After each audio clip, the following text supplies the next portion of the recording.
There was a morning, not too long ago, when I stood at the bottom of my own porch steps, and I couldn't make my legs move. Not because I was hurt, not because I'd fallen. My legs just didn't want to listen to me anymore. I stood there, one hand on the railing, and for about 10 seconds, which felt like 10 minutes, I genuinely didn't know if I was going to get up those 3 steps on my own. Now, I've stared down some hard mornings in my life. I've raised children through some rough years, buried people I loved, worked jobs that wore my body down long before I ever felt old. I've been in situations where my body had every reason to quit on me, and didn't. But that morning, on my own porch, in my own quiet little neighborhood, with nobody watching and nothing dangerous around me at all, that was one of the most frightening moments I've had in the last 20 years. Here's the thing nobody tells you about getting older. It's not the big dramatic falls you need to worry about most. It's the slow, quiet stuff. The stiffness that creeps in a little more each season. The way you start avoiding the stairs. The way, "I'll just sit this one out," becomes your favorite sentence. And by the time you notice it, it's already been happening for years. I'm going to tell you exactly what I did after that morning on the steps. What changed? What a doctor told me that I'll never forget. And by the end of this video, I'm going to walk you through 5 simple things that take almost no money and very little time, that can make the difference between struggling to get around and moving through your day with confidence again. But I want to save the most important one for last, because it's the one that surprised me the most. It had nothing to do with exercise at all. So stay with me. Let's get into it. My name is Joseline Ray Phoenix. I'm in my late 60s now. I spent most of my working life raising a family and holding down jobs that kept me on my feet all day. And these days, my mission is a lot simpler, helping folks like you stay strong, stay steady, and stay independent for as long as possible. I'm not a doctor. I'm not going to pretend to be one. What I am is someone who's lived it, who's talked to a lot of physical therapists and a lot of stubborn folks my own age who didn't want to admit they needed help, myself included. So everything I share with you today comes from real experience and from people a lot smarter than me who I've had the good sense to listen to. All right, let's talk about walking and why it gets harder and what we can actually do about it. Let me ask you something. How many hours did you sit down yesterday? Go ahead, really think about it. Breakfast at the table, sitting to read the paper or scroll on the phone, sitting in the car, sitting to watch your shows, sitting for dinner, sitting until bedtime. For a lot of us over 60, that number is somewhere between 10 and 14 hours a day. And here's the part that shook me when I first heard it. Researchers have started calling prolonged sitting the new smoking. Not because it kills you the same way, but because of how quietly it drains your body over time. The same way smoking used to sneak up on people who felt fine for years before it caught up with them. Here's what's actually happening in your body when you sit for too long. Your hip flexors, the muscles that help lift your leg when you walk, start to shorten and tighten. Your glutes, which are supposed to be the powerhouse muscles that push you forward with every step, basically go to sleep. Doctors have a name for it: gluteal amnesia. Your own backside forgets how to do its job. And it doesn't stop there. Blood flow slows down in your legs. Your joints, which need movement to stay lubricated, start to stiffen up like a door hinge that hasn't been opened in months. Give it enough years of that, and one day you go to stand up and your body says, "Wait, we don't really do that quickly anymore." I think about it like a garden path. If you walk down that same path in your yard every single day, it stays clear, worn in, easy to travel. But stop walking it for a season, and the weeds take over. Suddenly that path you used to walk without thinking becomes something you have to fight through. Your body's the same way. Movement is what keeps the path clear. Now here's the good news, and I want you to really hear this part. You do not need to become a gym rat to fix this. I made that mistake early on. After that morning on my porch steps, I got so scared that I tried to do too much too fast. I pulled a muscle in my calf, trying to power walk around the block like I was 25 again. That's not what this is about. What actually works is breaking up your sitting time. Every 30 to 45 minutes, stand up. Walk to the kitchen and back. Walk to the mailbox. Stand up during commercial breaks instead of scrolling your phone. It sounds almost too simple to matter, but studies on adults over 60 have shown that people who break up long sitting periods with short movement breaks have noticeably better mobility and balance than people who sit for hours and then try to make up for it with one long walk later. Here's a trick a physical therapist gave me that I still use. Every time you get up to use the restroom, and let's be honest, at our age that's fairly often, take the long way. Walk around the couch. Do one extra lap of the living room. It sounds silly, but those little extra steps add up to hundreds of additional steps a day without you ever having to exercise in the way you're dreading. The goal here isn't to run a marathon. The goal is to keep that path in the garden worn down and clear, so your body remembers how to move the way it's supposed to. Now let me tell you about the conversation that changed everything for me. About a year after that morning on my porch, I finally went in for a real checkup. Not just a quick, "You're fine, keep doing what you're doing" visit. A real conversation with a doctor who actually listened. And I remember sitting there, expecting her to talk to me about my knees, my hips, maybe my diet. Instead, the first thing she asked me was, "How are you sleeping?" I laughed a little. I said, "What's that got to do with my legs?" She looked at me and said something I'll never forget. She said, "Joseline, your muscles don't repair themselves while you're walking. They repair themselves while you're sleeping.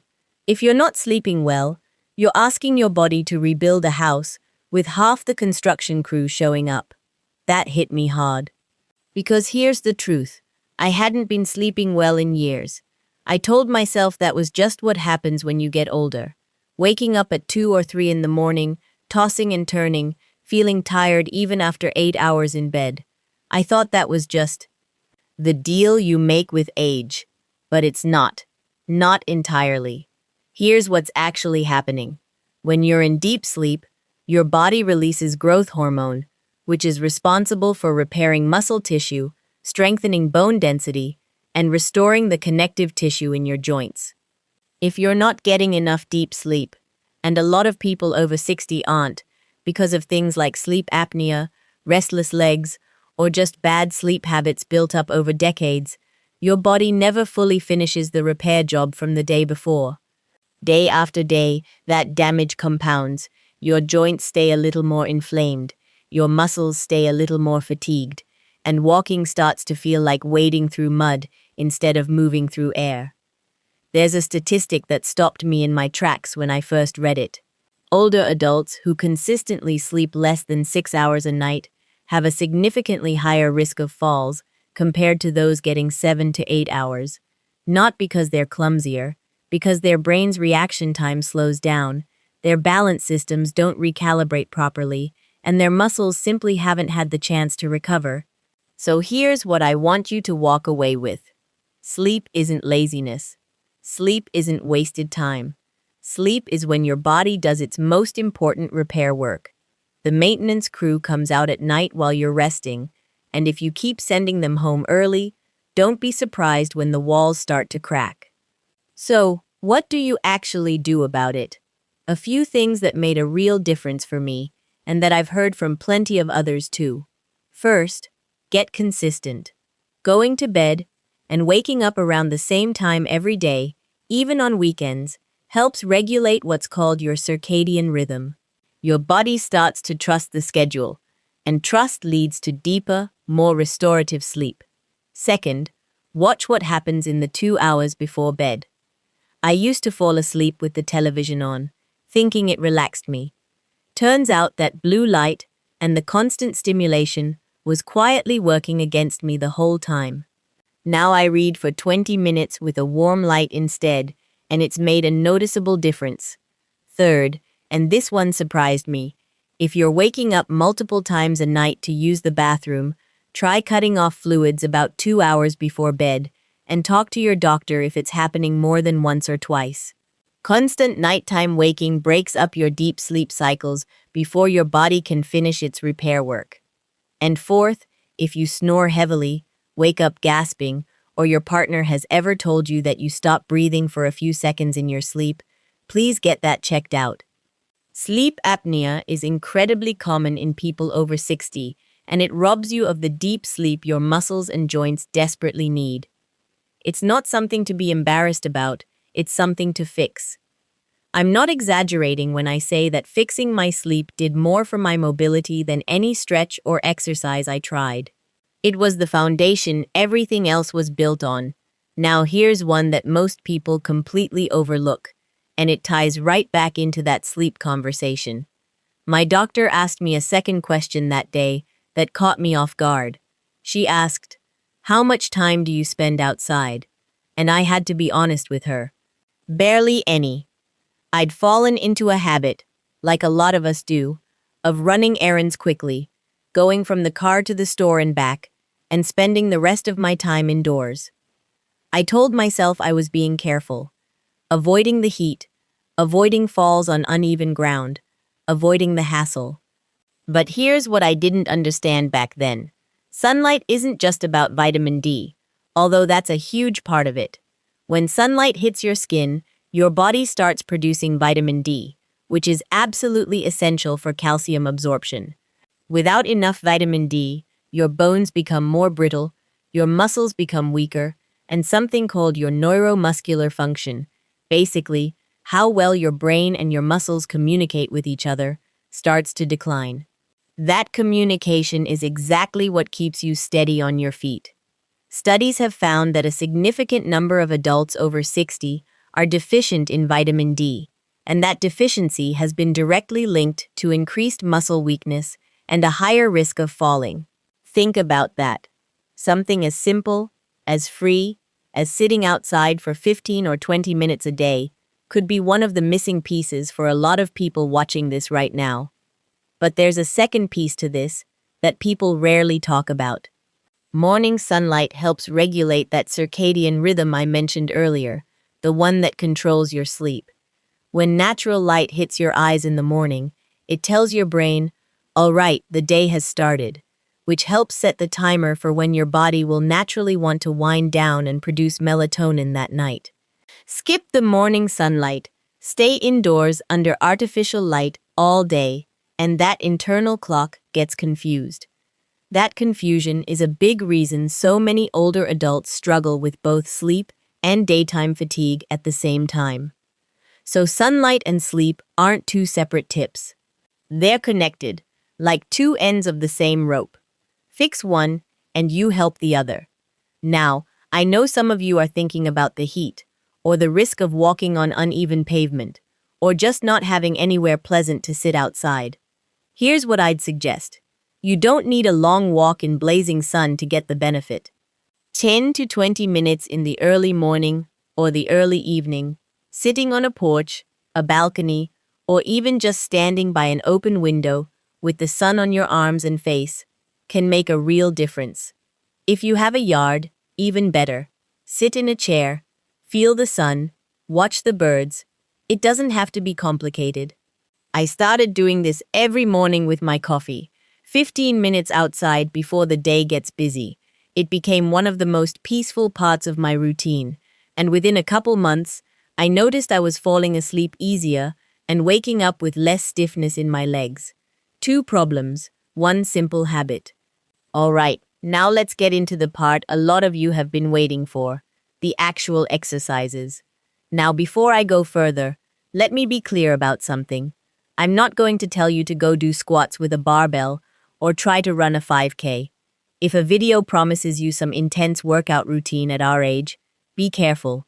What you need isn't intensity. What you need is consistency and exercises that target the exact muscles that keep you steady and mobile. Let me tell you about a woman I met at physical therapy. I'll call her Dolores. Dolores was 73 years old, and when I met her, she told me she hadn't walked to her own mailbox in over a year. Her daughter did it for her. Dolores said something to me that stuck with me. She said, "I didn't lose my legs all at once. I lost them one missed walk at a time." Her physical therapist put her on a program of just 3 simple exercises, done consistently, 5 days a week. Within 3 months, Dolores was walking to that mailbox herself again. Within 6 months, she was walking around her block. I want to share those same kinds of movements with you because they worked for her, and honestly, they've worked for me too. The first exercise is the sit to stand. This is, without question, one of the most valuable exercises for anyone over 60. Here's how it works. Sit in a sturdy chair, feet flat on the floor, about hip-width apart. Lean forward slightly and push through your heels to stand up, using your legs, not your hands, if you can help it. Then slowly, with control, lower yourself back down. That's 1 repetition. This exercise directly strengthens your quadriceps and glutes, the exact muscles that got weak from all that sitting we talked about earlier. It's also, essentially, practicing the movement you do every single time you get up from a chair, get out of a car, or get off the toilet. Start with 5 repetitions, twice a day. Build up slowly from there. The second exercise is calf raises. Stand behind a sturdy chair or counter for balance. Slowly rise up onto your toes, hold for a second or 2, then lower back down with control. This strengthens your calf muscles, which play a huge role in pushing you forward with each step and stabilizing your ankles on uneven ground. Weak calves are one of the most common reasons people start to shuffle instead of walk with a full stride. 10 repetitions, once or twice a day, is a great starting point. The third exercise is the standing hip abduction.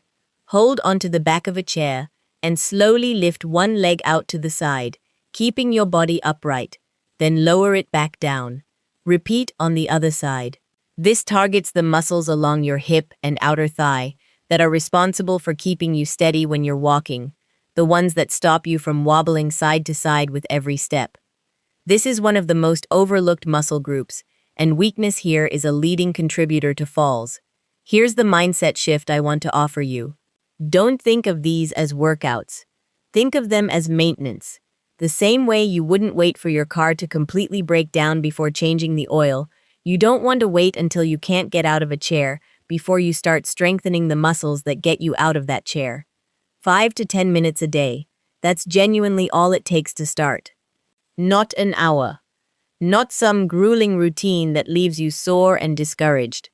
Just 5 to 10 minutes, done consistently, week after week. And I want to say this clearly, because it matters.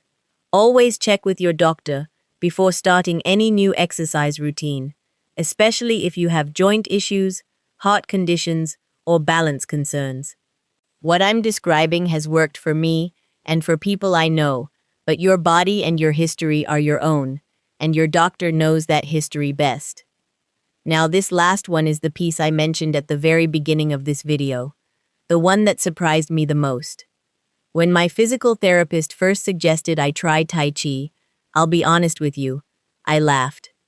I'd spent my whole life go, raising kids, working, keeping a household running, and here was this therapist suggesting I do slow, gentle movements in a park with a bunch of retirees. It felt almost silly to me at the time, but I decided to give it one try, just one class, and what I experienced humbled me completely. Tai Chi and gentle yoga aren't about flexibility for its own sake or looking graceful. They're about something called proprioception, your body's ability to sense where it is in space without having to look. As we age, this sense naturally starts to dull, and it's actually one of the biggest hidden reasons falls happen. It's not always weakness. Sometimes your body simply doesn't register quickly enough that you're tipping off balance until it's too late to correct. Tai Chi, in particular, has been studied extensively for fall prevention in older adults, and the results are honestly remarkable. Multiple studies have found that seniors who practice Tai Chi regularly can reduce their risk of falling by close to half compared to those who don't. Let that sink in for a moment.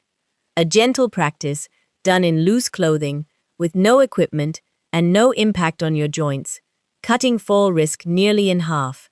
Here's why it works so well.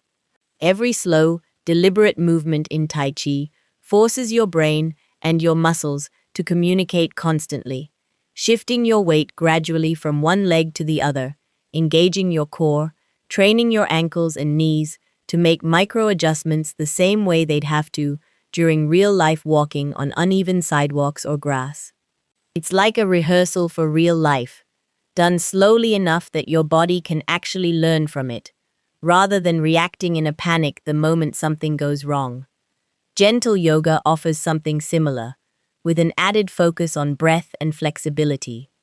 Simple seated or standing poses can loosen up those tight hip flexors we talked about earlier from all that sitting, while also calming your nervous system. And that matters more than people realize. A body that's tense and anxious moves stiffly and defensively. A body that's calm moves more naturally, more fluidly. You don't need to become an expert. You don't need fancy clothes or a special mat. Many community centers offer free or low-cost chair yoga and Tai Chi classes designed specifically for older adults, and there are gentle beginner routines available online that you can follow along with from your own living room, holding onto the back of a chair if you need extra support. I started with just 10 minutes, twice a week. Slow, easy movements. And within a few weeks, I noticed something I didn't expect. I felt more confident on my feet. Not just stronger, confident. There's a difference. Strength is physical. Confidence is what happens when your body and your brain finally start trusting each other again. That confidence is what got me back on my porch steps without that fear I felt that first morning. It's what got me back to walking around the block, then further still. So let's bring this all together. Rake up your sitting, even if it's just a few extra steps every half hour. Protect your sleep like it's part of your medical treatment, because it is. Get outside and let the sun do some of the work for you. Strengthen your legs with simple, consistent movements, not intense workouts, just 5 or 10 minutes a day. And give Tai Chi or gentle yoga a real chance, even if, like me, your first instinct is to laugh it off. None of these 5 things require a gym membership. None of them require you to spend money you don't have. What they require is consistency and a little bit of patience with yourself.